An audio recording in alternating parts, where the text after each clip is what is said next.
som sa pripravoval do manželstva. Tešil som sa veľmi na ženu, tešil som sa, že budem mať ženu, postavím dom, tešil som sa, že budem mať deti. Veľmi som sa tešil, že budem mať dceru. Ja som na dceru, už som si myslel, Páne Bože, už som s Ježišom vyjednával, prvá bude dcera, druhé to je jedno, ale prvá dcera. Jak žena bude chcieť 5 detí a 10, to je 15, ale prvá bude dcera. Hej, tak som si to tak vysníval. Ja som bol prvolezec, traja sme boli v trojke. Chytil som sa kameňa, bezstarostne som šiel hore. Potom sa otrhol kameň, no a poletel som dolu.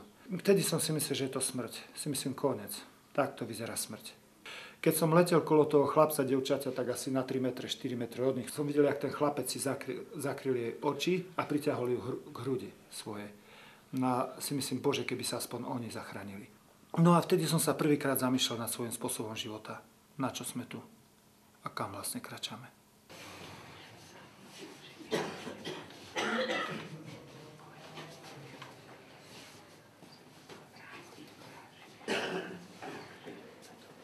Nevedel som vôbec, že čo bude, jak bude, lebo z gymnázia, končil som gymnázium a z gymnázia môj kamarát sa pýta, kde ideš do školy? Ja neviem. A moja stará mama hovorí, jakže nevieš?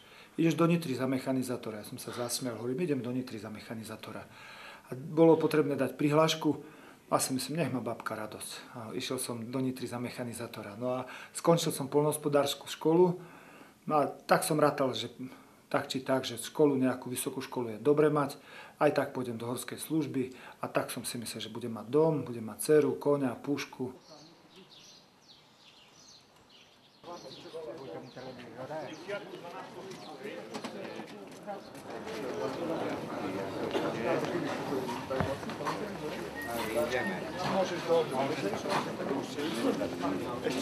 No ja som potom šiel, však samozrejme išiel som do seminára, bál som sa ísť do seminára, nenormálne som sa bál. Myslím, jaký to spôsob života naraz zmena. Ja som mal dlhšie vlasy, strapaty, neoholený a teraz naraz oholený a napudrovaný. No tak si myslím, Bože, a to je nič, to sú vonkajšie veci, ale to je vnútorné.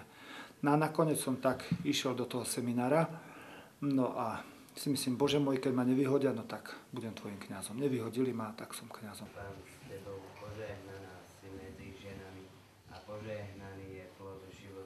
Sme nemali čo jesť. Sme jedli suchý chlieb a škvárky. Hej, tu v tej izbe sme spali na vreciach. Hej, vrecia sme mali pod hlavou a vrecami sme sa prikrývali. Hneď po revolúcii.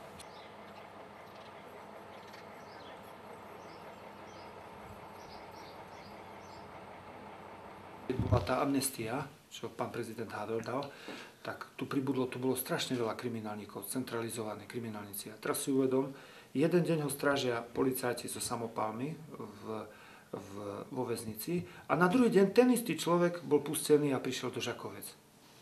Hej. A to bol ten istý človek. Tam ho strážila celá posádka, celá vyzbrojené, manšaft a tuna.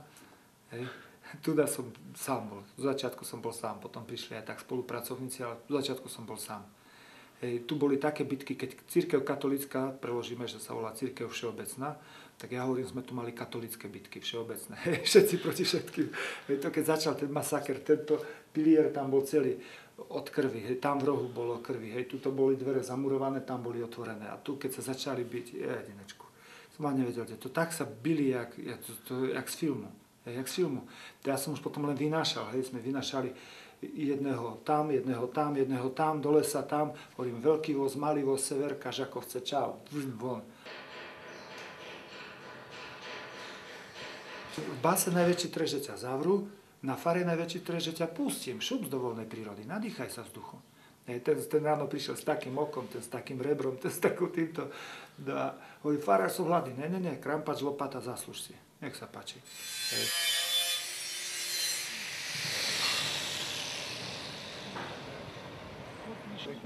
Čo, aj grunt chceš piť, more? Poďte, dajte si krampáče, lopaty. Ne, už ideme, aj puriky. Tam krampáče, lopaty. Tam neprejde, lebo tam má láska.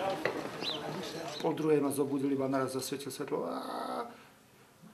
Vlasy dlhé, zakrvavené ruky, vlasy. Julo, kde máš ten nož? A dolu, farár, dolu. Si myslím, ukáž, kde je? Dolu. Zošiel som dolu a tu sa rúvali dolu. Hej, si myslím, po ceste len ľútosť, Bože, je to dokonalá či nedokonalá. Išiel som dolu a ten chlapčisko stál tu s nožom, hovorí, farár, počul som, že si 13 rokov chodil na karate. Hovorím, dobre si počul, tak ťa odskúšam, to by som ti neradil. Ja teraz bojový postoj si myslím, bože, idem sa byť. Prišiel taký chlapčisko z polepšovne, 4 lúpežné prepady, iba zivol. Farár, čo treba? Hovorím, nevidíš? Aha, pod nábok. Tu, všetko popadalo. Toto je jak z filmu.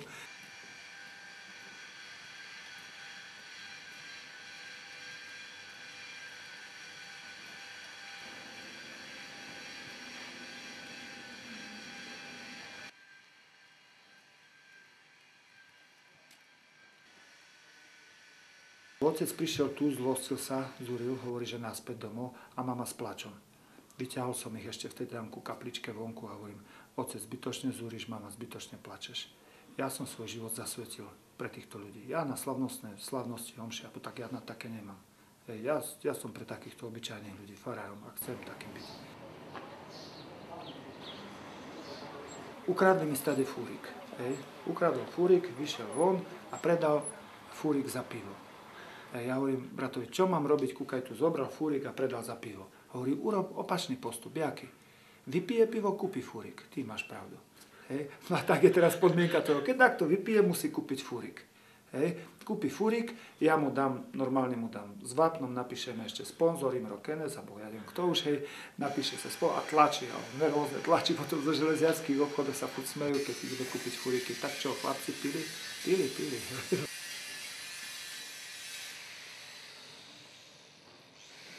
U nás sú 3 zákony platné pre každého, bez rozdielu rasy, politických príslušností, farby pleti. Žiaden alkohol, žiaden trestný čin a každý musí pracovať podľa svojich možností, schopností.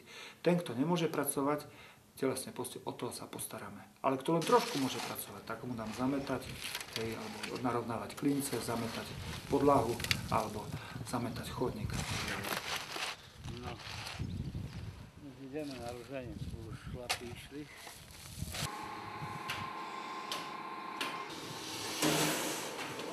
Pane, požehnaj nás za tieto dary, ktoré budeme z Tvojej štedrosti požívať skrze Krista nášho Pána. Amen. Pán s vami, i s duchom tvojim. Nech vás aj vašich drahých žehná všemohúci Boh, Otec, i Syn, i Duch Svätý. Amen. Iďte v mene Božom. Dobrú chuť.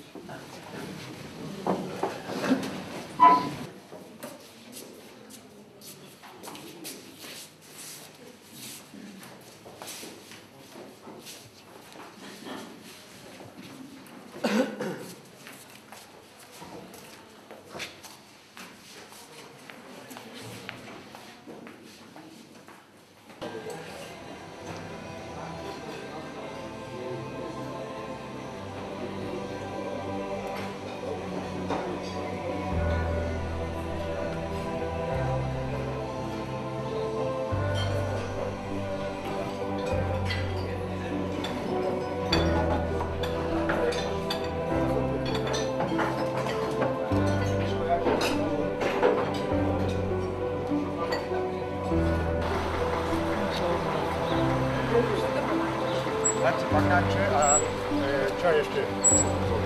Dostał się to. No dobrze.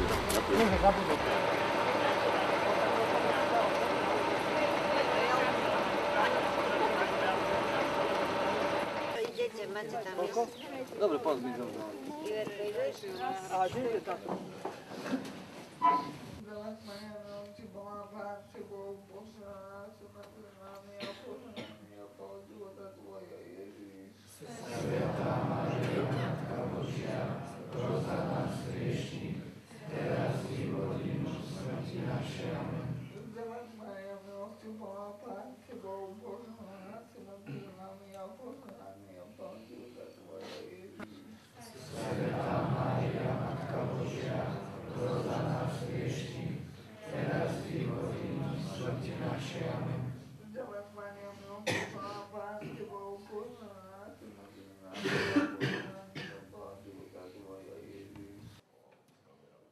Zavolala jedna sestrička, poď s nami na výlet. Poviem, nemôžem, chodím na barlách, mám sádru na nohe.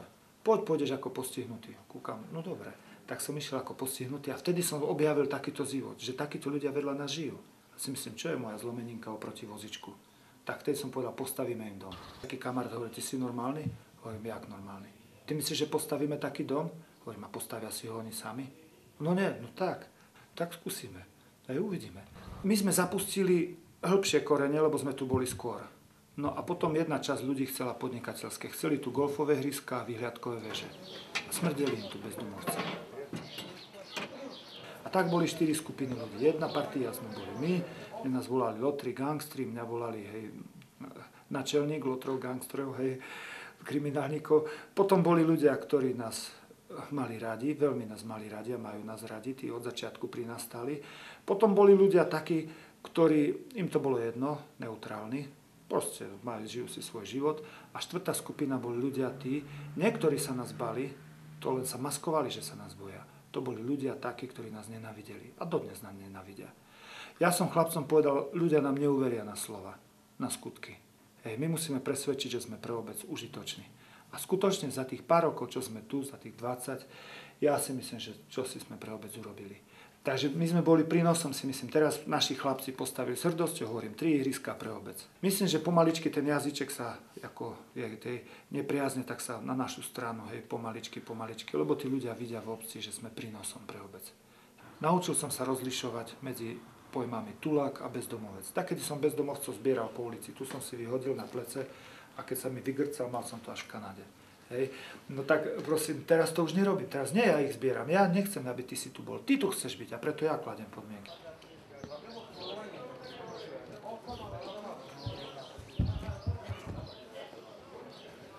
Alkoholici, ukáž mi jedného šťastného alkoholika, ktorý si vypije, ktorý pije do nemoty, koľko chce a ukáž mi, chcem sa mu do očí pozrieť, tomu šťastlivcovi. Ukáž mi jedného šťastného narkomana. Ukáž mi jednu šťastnú prostitútku, ukáž mi, chcem sa jej do očí pozrieť, jednu šťastnú prostitútku, chcem do očí sa jej pozrieť. A všetko farárske hádžem nozem a idem s vami. Za babami ideme piť, poďme.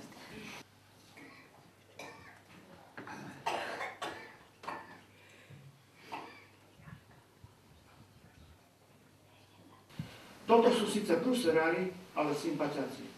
Úžasní sympatiaci. A keď takíto pruserári, ale sympatiaci ponúknú Ježišovi svoj život, vtedy sa z pruserára sympatiáka stáva miláčik Boží.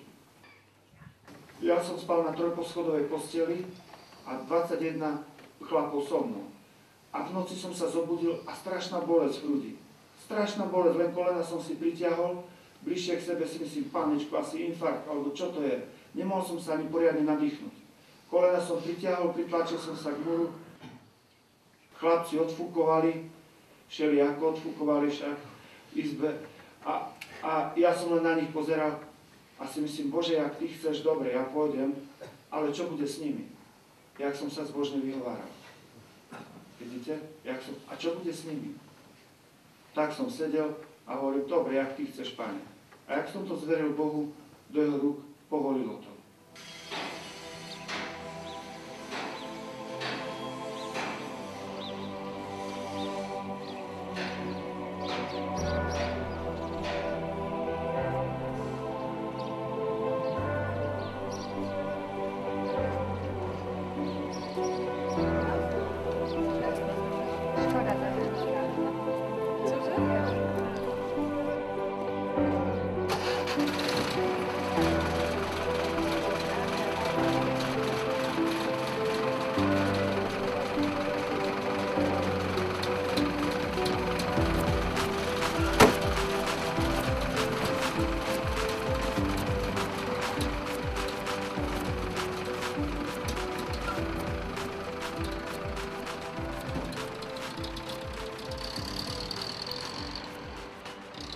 Mama mi hovorí, neprídeš na Vianoce domov? Ja hovorím, ale ja som tu doma. Jak ja poviem chlapcom, že ja idem domov? Vy príďte na Vianoce ku mne. Ja naozaj, rodičia prichádzajú tu na Vianoce, u mňa sú. Takže také.